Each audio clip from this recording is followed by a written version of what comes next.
What's going on, beautiful bees? Today we are making this delicious pina colada, and this is so good. What you'll need is 2 cups of fresh pineapple.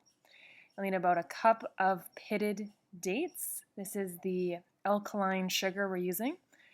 2 bananas. If you can do frozen, that would be excellent.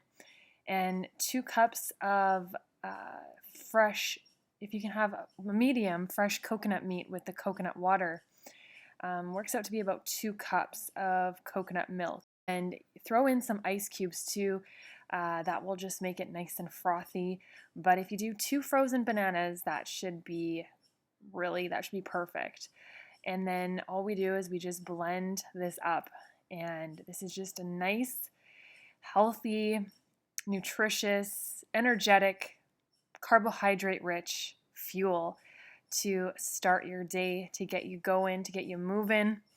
And we just blend this up, and you can just take it on the go, and you're getting some healthy fats in from the coconut, and getting in lots of carbohydrate rich energy. So super delicious. Let me know if you try this, and hope you enjoy.